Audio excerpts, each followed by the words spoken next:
Puji Tuhan, salam sejahtera Bapak Ibu, Saudara-saudari keluarga GBDI LCAD Magelang dimanapun berada. Kasih dan kemurahan Tuhan menyertai kita semuanya. Hari ini kita akan bersama-sama merenungkan Amsal 15 ayat 24. Saya akan bacakan Amsal 15 ayat 24. Jalan kehidupan orang berakal budi menuju ke atas, supaya ia menjauhi dunia orang mati di bawah. Ini ada satu catatan yang menarik untuk kita renungkan dari Amsal ya. Jalan kehidupan, ada bagian yang kita perhatikan dalam hidup kita ya. Hidup kita ini adalah bagian-bagian yang dimana kita perlu memperhatikan. Ada jalan yang kita harus perhatikan dalam hidup kita. Ada jalan kehidupan dan firman Allah berkata orang yang berakal budi itu jalannya menuju jalan kehidupan ya, menuju ke atas. Sedangkan orang yang tidak berakal budi tentunya ya adalah jalan yang menuju ke orang mati atau jalan ke bawah. Nah, sama seperti kita berhadapan dengan jalan yang berbeda. Ada jalan yang menuju kehidupan, ada jalan yang menuju kematian. Demikianlah kehidupan kita.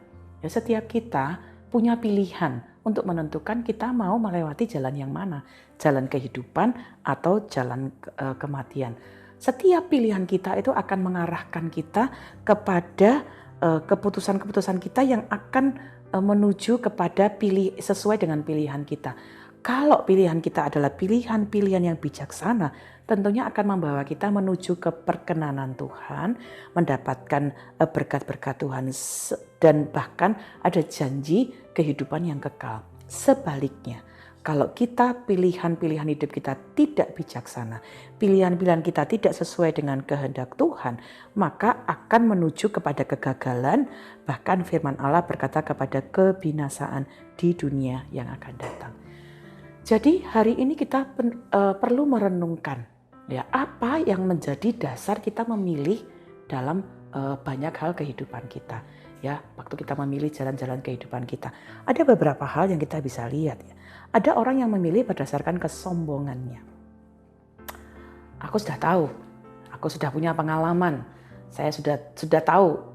Pokoknya kalau saya sudah milih ini pasti benar. Ya, tidak mau mendengarkan masukan dari orang yang lain atau bahkan kemudian tidak mau belajar dari pengalaman-pengalamannya.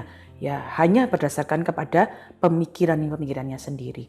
Ya, kita perlu berhati-hati dengan hal-hal yang kita pakai dalam hidup kita. Jangan sampai kesombongan ini menjadi dasar ketika kita memilih jalan kehidupan kita. Amsal 16 ayat 18 berkata demikian. Kecongkakan mendahului kehancuran dan tinggi hati mendahului kejatuhan. Ya, ketika seseorang dalam pilihan-pilihan hidupnya tidak mau menerima masukan dari orang lain, kemudian hanya berpendapat bahwa pilihan saya, pendapat saya lah yang selalu paling benar, itu kita perlu berhati-hati karena firman Allah berkata ketika ada ketinggi hati bisa justru mengakibatkan kejatuhan. Ya. Hal yang lain yang menjadi dasar pilihan hidup adalah kemalasan. Ada orang yang kemudian malas berpikir, ya, enggan mengatur hidupnya, ya, kemudian bermalas-malasan dalam apa yang seharusnya dia lakukan. Itu pun juga akan menjadi sesuatu hal yang akan mempengaruhi hidupnya. Ya, ketika pilihan-pilihan hidupnya ya nanti ajalah, nggak usah dipikirkan, kemudian tidak mau melakukan apa-apa, tidak mau bekerja, tidak mau berusaha. Firman Allah berkata dalam Amsal 18 ayat 9, orang yang bermalas-malas dalam pekerjaannya sudah menjadi saudara dari si perusak. Waktu kita tidak mengatur hidup kita dengan rajin dan baik, ya apa yang ada di depan kita, yang bahkan mungkin sebenarnya sudah disediakan, bisa menjadi sesuatu yang justru akan dirusakkan. Kenapa? Karena kemalasan kita. Jadi firman Allah berkata bahwa hidup kita ini punya pilihan-pilihan, keputusan-keputusan yang kita harus pilih setiap hari. Ada juga bagian-bagian yang lain kita bisa lihat, ada orang yang mendasarkan pilihan hidupnya itu pada ikut kebanyakan orang. Ya, orang memilih apa ya saya ikut aja lah. Mereka memilih apa. Kamu mau percaya kepada Tuhan atau tidak? Ya ikut aja lah, nanti lihat kebanyakan orang seperti apa. Kamu mau melakukan ini dengan jujur atau tidak? Ya lihat aja lah, kebanyakan orang nggak jujur ya saya ikut nggak jujur. Kebanyakan orang curang saya ikut curang. Kebanyakan orang mungkin melakukan hal-hal yang tidak baik, kita ikut saja supaya aman, misalnya seperti itu ya. Nah, hal-hal semacam ini kita juga perlu hati-hati karena kebanyakan orang atau yang banyak orang ikut itu belum tentu selalu benar. Kita tentu harus menyaringnya dengan baik ya. Matius 7 ayat 13-14 memberi catatan demikian. Masuklah melalui pintu yang sesak itu, karena lebarlah pintu dan luaslah jalan yang menuju kepada kebinasaan. Dan banyak orang yang masuk melaluinya. Karena sesaklah pintu dan sempitlah jalan yang menuju kepada kehidupan. Dan sedikit orang yang mendapatinya. Hari-hari ini kadang-kadang orang banyak mengikuti apa yang viral. Ya, yang banyak orang ikuti, banyak orang lakukan, dan kemudian orang merasa bahwa itu adalah sesuatu yang benar. Ya, ada banyak orang kemudian melakukan hal-hal yang tidak senonoh, yang tidak sopan, tapi kemudian itu secara viral dilakukan oleh banyak orang dan orang berpikir bahwa sah-sah saja, itu tidak apa-apa. Ya, sekarang banyak perceraian yang kemudian diangkat dan kemudian ada statement-statement bercerai dengan baik-baik saja. Ya, tidak ada perceraian yang baik-baik saja. Tetapi ketika banyak orang yang melakukannya dan kemudian membuat statement bahwa itu sesuatu yang tidak apa-apa, nah kita perlu berhati-hati karena firman Allah berkata, ikut kebanyakan orang itu belum tentu sesuatu yang benar. Jangan mendasarkan pilihan hidup kita hanya pada kebanyakan orang melakukannya. Ada juga orang yang mendasarkan pilihan hidupnya pada ikut perasaan. Ya, saya ikut perasaan saya saja, apa yang dia rasakan, kemudian dia hanya mengikuti kata hatinya semata-mata. Nah, ini yang kita juga perlu hati-hati. Yeremia 17 ayat 9-10 berkata demikian. Betapa liciknya hati, lebih licik daripada segala sesuatu. Hatinya sudah membatu, siapakah yang dapat mengetahuinya? Aku Tuhan yang menyelidiki hati, yang menguji batin untuk memberi balasan kepadanya.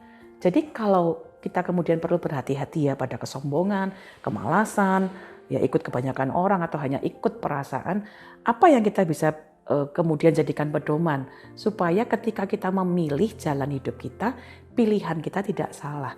Waktu kita memilih seperti Amsal 15 berkata, ayat 24 tadi berkata jalan kehidupan orang berakal budi itu menuju ke atas, ya menuju kepada hal-hal yang tentunya sesuai dengan kehendak Tuhan. Apa yang kita harus lakukan? Bagaimana supaya pilihan hidup kita adalah pilihan-pilihan yang hidup adalah yang benar. Mazmur 139 ayat 23-24 memberi petunjuk yang pertama.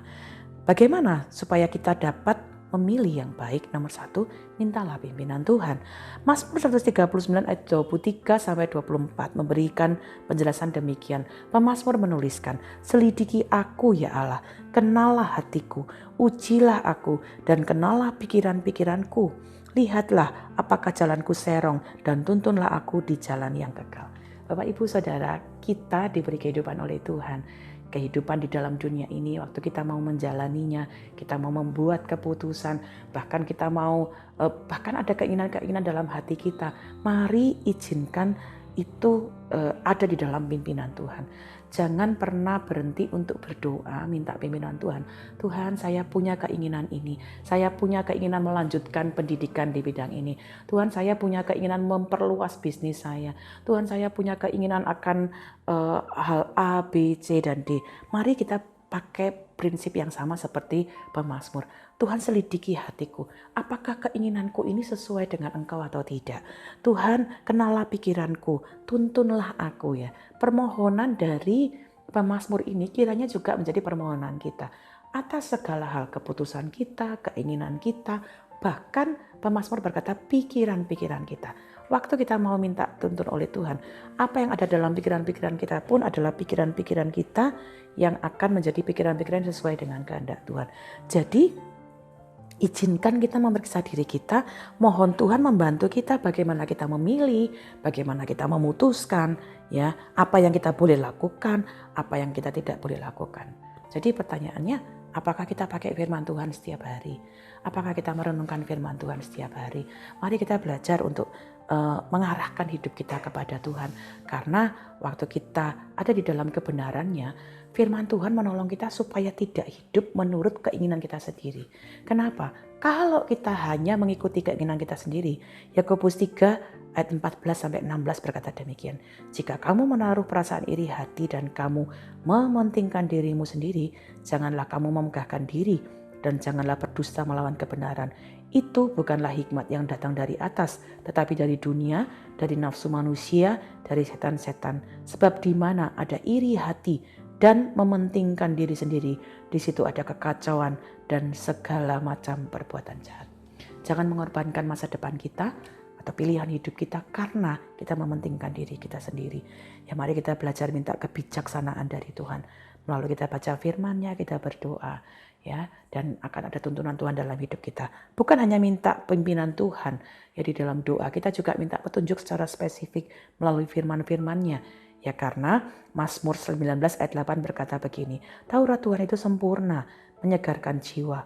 Peraturan Tuhan itu teguh, memberi hikmat kepada orang yang tak berpengalaman. Kita sebagai orang yang ada dalam dunia ini, kita adalah orang-orang yang tidak berpengalaman. Kita bahkan tidak tahu apa yang akan terjadi di depan kita. Tapi kalau kita minta petunjuk Tuhan, firman Allah berkata, Taurat Tuhan itu sempurna. Dia bahkan memberi hikmat kepada orang yang tak berpengalaman. Hari ini mari kita minta firman Tuhan untuk jadi pedoman hidup kita supaya hidup kita jalannya menuju ke atas. Apa yang dimaksudkan dengan menuju ke atas? Pikiran kita itu sama dengan kehendak Tuhan. Sama seperti Kolose 3 ayat 1 sampai 3 berkata demikian. Karena itu, kalau kamu dibangkitkan bersama Kristus, carilah perkara yang di atas di mana Kristus ada, duduk di sebelah kanan Allah. Pikirkanlah perkara yang di atas, bukan yang di bumi, sebab kamu telah mati dan hidupmu tersembunyi bersama dengan Kristus di dalam Allah. Kita punya hak istimewa, bahkan juga kewajiban untuk memikirkan hal-hal yang sesuai dengan kehendak Tuhan. Hal-hal surgawi. Hal-hal surgawi itu apa? Hal yang mulia. Hal-hal surgawi itu apa? Hal-hal yang benar. Ya, kalau kita memikirkan hal yang benar, apa yang kita lakukan itu benar, cara kita kerja benar, maka kita juga mendapatkan hal-hal yang baik dalam hidup kita. Jadi mari kita belajar kebenaran-kebenaran Tuhan, itu kita lakukan dalam hidup kita. Ingat, hiduplah sesuai dengan prinsip firman Tuhan, prinsip kerajaan surga, karena kita adalah warga kerajaan surga. Kita tidak selamanya ada dalam dunia ini, kita mempersiapkan diri kita. Selama kita hidup dalam dunia ini, hidup dengan kebenaran-kebenaran Tuhan, supaya apa yang dituliskan dalam Amsal ini, jalan kehidupan kita adalah jalan yang menuju ke atas. Kita hidup di dunia dengan kebenaran firman Tuhan, dan kita mempersiapkan diri kita hidup di dalam kerajaan surga. Ya, Filipi 3 ayat 20 berkata, karena kewargaan kita adalah di dalam surga, dan dari situ juga kita menantikan Tuhan Yesus Kristus sebagai juru selamat.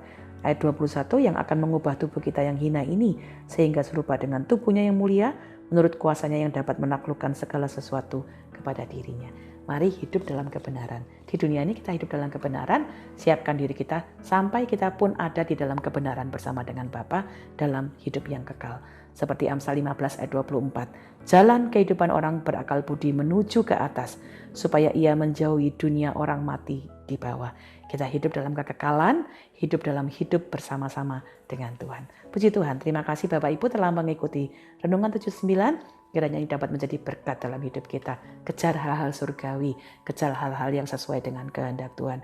Bagi Bapak Ibu yang ingin didoakan atau menceritakan pengalaman, kesaksian, ya untuk mujizat kesembuhan, pemulihan dari masalah keluarga, mari sampaikan itu di dalam melalui chat di WhatsApp 0813 2742 0088. Saya percaya itu akan menjadi berkat satu dengan yang lainnya. Mari kita berdoa.